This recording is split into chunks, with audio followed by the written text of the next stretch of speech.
各位健康永驻的家人朋友们，我是林佑丽。今天我可能要给一些老朋友泼一点点冷水，但更想给另一部分老朋友打一针实实在在的强心剂。咱们先不说道理，我就讲一个我身边刚刚发生的活生生的例子，让大家感受一下什么叫做一步之差，天上地下。我有一位认识很久的长辈，我们都叫他陈伯伯。陈伯伯的户籍几十年了，一直留在云林老家的三合院里，没动过。前天晚上，他兴致勃勃地跟我视讯，手里挥着一张红彤彤的单子，嘴角都快咧到耳朵根了。他说：“佑丽你看，黎长伯亲自送来的通知，春节敬老金6500块，是现钞哦，装在红包袋里，过2天就去领。”陈伯伯那个开心他说已经计划好了，这笔钱一到手，立刻去定做一套新西装，再去买上好的茶叶和糕饼，等女儿全家从国外回来过年，他要用自己领到的奖金给外孙包个大红包，说话底气都足了好多。可是就住在陈伯伯老家隔壁乡镇，只隔了一座桥的许伯伯，心情就完全是两回事了。许伯伯跟我爸爸同岁，也是辛苦工作了一辈子的老实人，但他退休后把户籍迁到了现在住的这个县市，结果呢，他们这里的县政府财政上比较吃力。春节发给老人的慰问品是什么？是一包5公斤的米，还是一大瓶沙拉油？都不是，是发给低收入户的。一般健康的退休老人，连一句新年快乐的官方问候都很难收到。许伯伯看着陈伯伯在电话那头喜滋滋的规划，心里真是五味杂陈。他跟我叹气说，早知道当初贪图办事方便，不把户口从云林迁出来就好了。这几年算下来，少领的钱都能买一台很好的冷气机了。各位家人，这就是我常常在心里感慨的4个字：境遇迥异。明明生活在同一个岛上，一样年轻时为社会打拼缴税，一样到了白发苍苍的年纪，为什么有些人过年是喜气洋洋的收红包，有些人却只能默默地看别人收红包？这说公平吗？我觉得不太公平。可这偏偏就是我们得面对的现实。一笔可能几千甚至上万元的福利金，早就安安稳稳地放在某些乡镇市公所的预算里，等着发给符合条件的老人家。只因为我们的户籍不在那个地方，或者我们根本不知道这个消息，这份心意和关怀就眼睁睁地变成了别人碗里的佳肴。我发现很多长辈有一种特别朴实，也特别怕折腾的想法，他们会说：“哎呀，佑丽，户口放在哪里不都一样吗？我人都住在台北女儿家了，户口留在台东老家，有什么关系？”或者反过来想，我住在乡下挺清静，但户口挂在热闹的高雄，听起来也不错嘛。说真的，这种想法在某些情况下，等于是自己把送到手边的福气给推开了。我们中国人讲究天时、地利、人和，这个地利放在古代是指显要的关爱、肥沃的土地，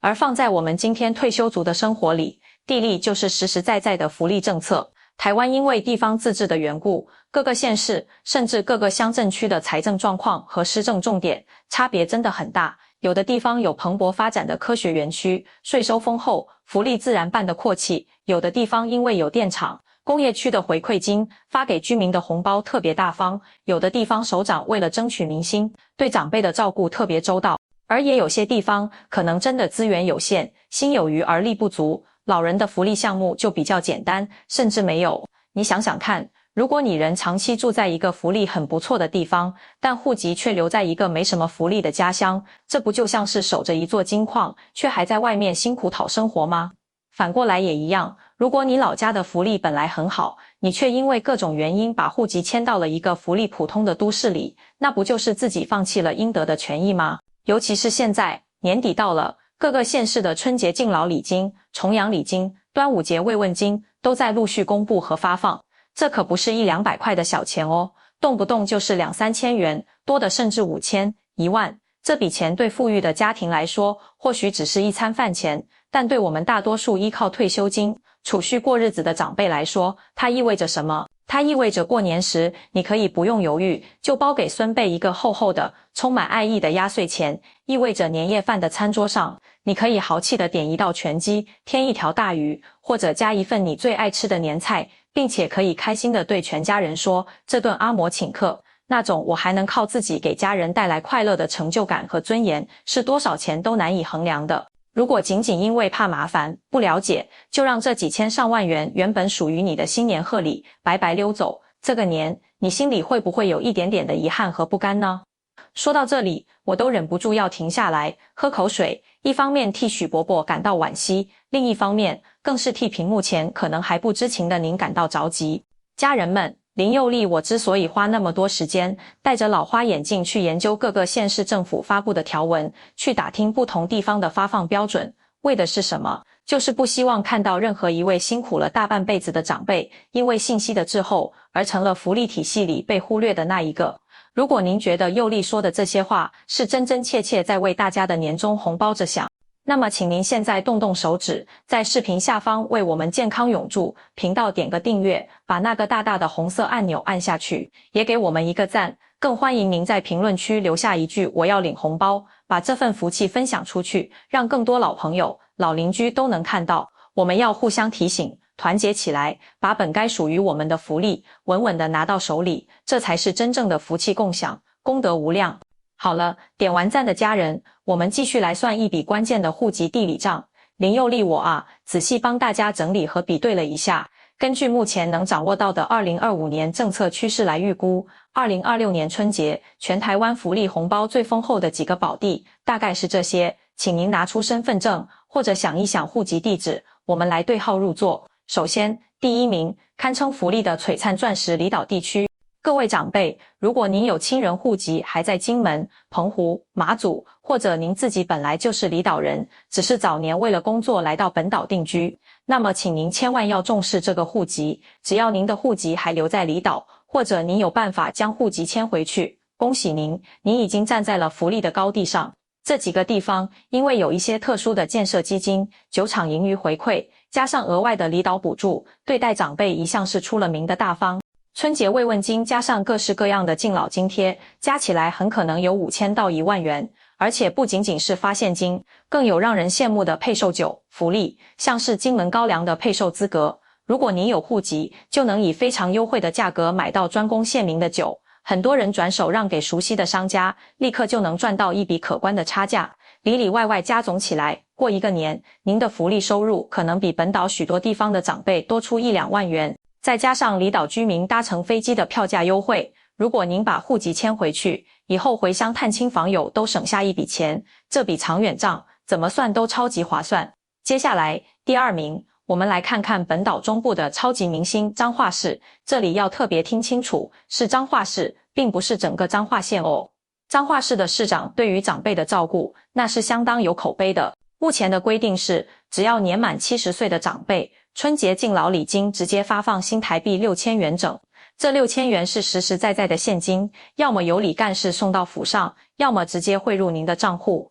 您想想看，在物价相对亲切的彰化，6000元可以置办多少丰盛的年货，可以给孙辈包多少个红包。如果您就住在与彰化市一街之隔的其他乡镇，却因为这细微的户籍差别而领不到，那种心情该有多郁闷啊！然后是第三名，充满科技力的温暖，新竹县与新竹市。不管是新竹市还是新竹县，由于坐拥科学园区，企业纳税贡献多，地方政府的财政相对宽裕，在老人福利上也从不手软。每年的安老津贴、春节慰问金，通常都有2-3千元的水准。虽然不像彰化市那样一次给到6000，但这也绝对是一笔能让年节更添喜庆的实质帮助。尤其是像竹北市这样的地方，有时候还会因为税收盈余，额外发放乐龄生活津贴或共享经济成果金，一出手可能就是5-6千元。住在这里的长辈，常常会有惊喜从天而降的感觉。最后，第4名，我想提醒大家注意那些低调的隐形冠军，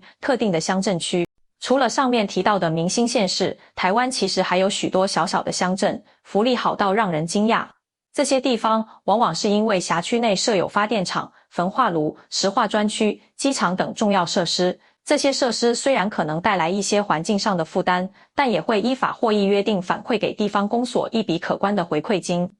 而这些回馈金很大一部分就用在了居民福利上，尤其是长辈的照顾。如果您的老家是在这类乡镇，例如像麦寮、大园、林园等一些地方，请千万不要觉得乡下地方没福利，就轻易把户籍迁到繁华的都会区去。大都市的福利项目虽然看起来多，但很多是针对低收入户或特定族群的，一般健康退休长辈能拿到的普遍性春节红包，可能只有象征性的几百元，甚至没有。这笔账，您仔细算过吗？如果只是为了一个台北市、高雄市的户籍虚名，而放弃了老家乡镇每年上万元的回馈福利，那真的是因小失大了。听到这里，我相信很多长辈朋友已经有点坐不住了，可能想立刻去翻家里的户口名簿，或者打电话回老家问个清楚了。但是大家心里一定会冒出一个问题，佑丽啊，我现在才知道，现在迁户籍还来得及吗？是不是我下个月迁过去，过年就能领到钱了？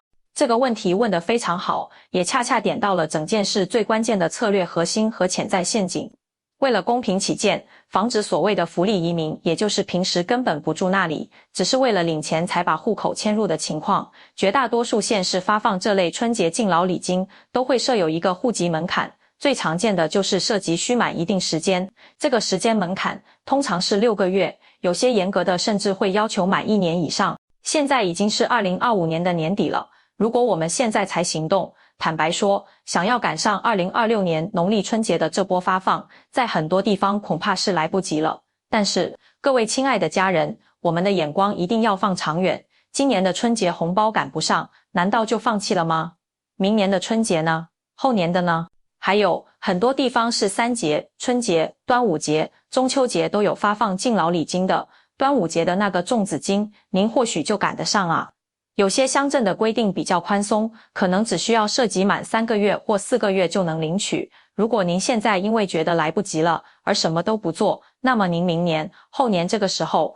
还是会看着邻居领红包，自己在一旁懊悔。所以，行动永远比空等有意义。因此，林佑丽我为大家整理了一套简单易懂的户籍规划3部曲，请您务必记在心里，并且真的去执行看看。第一步，立刻启动情报搜集。别犹豫，现在就拿起电话，打回您的老家，找找还在那里的兄弟姐妹、老朋友，或者直接请教当地的邻居、里长伯。您就问一个最简单的问题，请问我们这里过年有没有发敬老金？大概多少？户口要放多久才有资格领？如果觉得不好意思问熟人，更直接的办法就是打电话到该县市的区公所或乡镇市公所的社会课或民政课询问，他们是主管单位，会给您最准确的答案。如果得到的答案是我们这里涉及要满1年，春节发5000元，那您就可以评估了，这5000元值不值得我动一次户籍？如果值得，现在马上办，明年此时您就是笑着领钱的人了。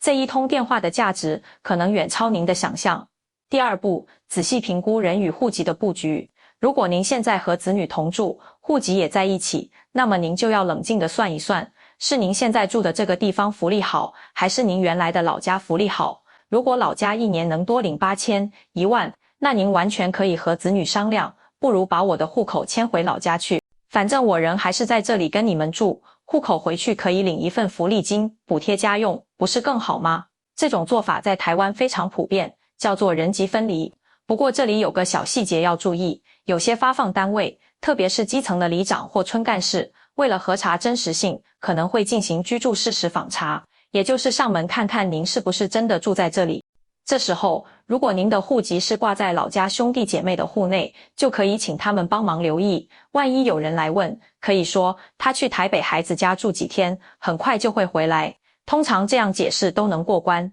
这其中的灵活与原则，就像我们的人生智慧一样，需要一点点巧妙的平衡。第三步，最关键也最容易被忽略的一点，搞清楚排富条款。这不是针对谁，而是政策的设计。有些县市，特别是资源比较紧俏的都会区，比如台北市、新竹市的部分补助，会设有排富条款。最常见的规定是，如果您去年的综合所得税税率达到 20% 或以上，那么就无法领取这笔敬老福利金。这意味着什么？意味着如果您有一位事业有成的子女，他在申报所得税时将您申报为受抚养亲属，而他的所得很高，连带使您的所得级距被拉高到了 20%， 那么即使您的户籍条件都符合，也领不到这笔钱。所以在决定迁户籍之前，一定要多问公所一句，请问这个礼金的发放有没有排富规定？标准是什么？如果有，您可能需要和子女商量一下，明年报税时是否在申报策略上做一些调整。我们老了，退休了，这些政策福利就像是我们的被动收入，是我们过去贡献社会后，社会回馈给我们的温暖，值得我们花一点心思去了解、去争取。各位家人好，我是林佑丽，今天和您分享的不仅是一种户籍地利的生活智慧，更是为晚年精打细算的资产规划。过年图的是团圆、喜庆和底气。如果您能通过了解规划，从地方福利中为自己争取到一个厚实的红包，那种快乐和单纯收儿女给的钱不同，它代表着您的敏锐与自立。当您用自己领到的敬老金给孙子发压岁钱时，可以骄傲地说，这是阿公阿嬷自己赚的智慧奖金。这份面子踏实，也切实减轻了儿女负担。所以，请您一定不要只看完说有道理，而要行动起来，去查询、比较、计算。迁移户籍并不复杂，去户政事务所办个手续，几十元工本费而已。就算今年春节赶不及，只要现在开始规划，明年后年那个拿着红包笑得合不拢嘴的人，就一定是您。如果您觉得这期户籍福利攻略像一盏小灯点醒了您，请订阅健康永驻频道，也把视频分享到家族群、老朋友群，提醒大家快检查户籍地址，别让几千元的红包溜走了。选择对的地方安置户籍，天天都像过节，帮亲友一起找回应得的福利，让大家过个丰足欢喜的好年，本身就是一件很有福气的事。我是林佑丽，下期再见。祝每一位长辈新年福气满满，红包拿到手软，笑逐颜开。